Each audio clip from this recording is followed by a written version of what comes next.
Good afternoon, everybody. Here we are coming to you every week, once again, with mortgage information, rates, what's happening in the condo market, which is what we're going to be talking about today.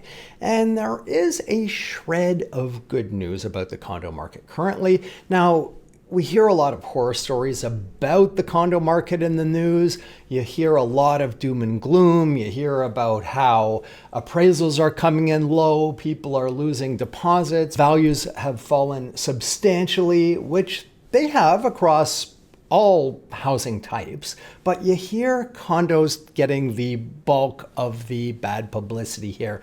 Now, this is mostly tied to new build condos, which are substantially higher than what the market value commands for resale condos. Now, a few years ago, if we go back to 2020, 2021, when the market was going crazy, it looked like values were going to continue rising. At the time, justifying the price for a new build condo made sense because all values were high. Well, now we're at a point where new build condo values have not changed, but resale condos have dropped by more than 21% since their peak in February 2022. Now, this is something that we need to separate. We need to separate the new build condos from the resale condos because they're really two different animals. All the bad news that you hear is mostly tied to these new build condos, which I would advise staying away from. They are priced very high compared to what you can get on the resale market. Now,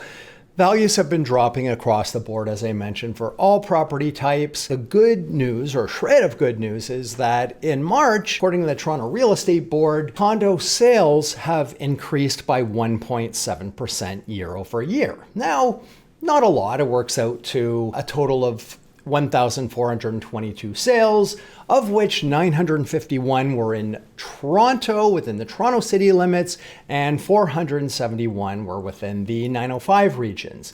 Now that's just a marginal increase, but it's not just condos. All sales were up for all property types in the GTA were up 1.7%. So just kind of a coincidence that the activity for new condo sales is equal to all other housing types. So this means we're seeing some improvement in buyer activity. Again, not huge, but it does show that people are starting to buy. There are sales happening. So overall, listings are down by 16.7%, which is quite a lot. So we're seeing less people listing their property, down 16.7%, and meanwhile, we're seeing more buyer activity. Now, normally in a situation like this would be bullish on prices. Stronger buyer activity and less listings would tend to push values higher. It's simple economics, supply and demand, less supply and the more demand, the higher prices go. So less inventory will push values higher, but there's still excess inventory out there. So even though we're seeing less new listings and more buyer activity, there's still an excess of inventory on the market, which is why we're not going to see values start to rise anytime soon. That would have to correct itself. We'd have to see a more standard market inventory again for the number of buyers that are out there. Now, the average condo price is down by 9.1% year over year. So despite the improved sales, values are still falling. Now, if sales were to continue to trend up, then we could see values start to rise. If we don't see a surge in listings. Now, if we start to see a big surge in listings once again, then that changes the game, right? More listings and less sales would mean prices would start falling. Now, is this a sign of stabilization? Because we have this situation where we have rising prices, we have falling inventory, and that's a situation that we're in right now. So too soon to call it any kind of stabilization. There's still so much uncertainty out there. We have the war in Iran, we have mortgage rates have been rising. So that could be part of the reason why we're seeing more people buy, is because rates are on the move and they have increased a fair bit since the war in Iran started. So that could be part of it, but it's really difficult to say.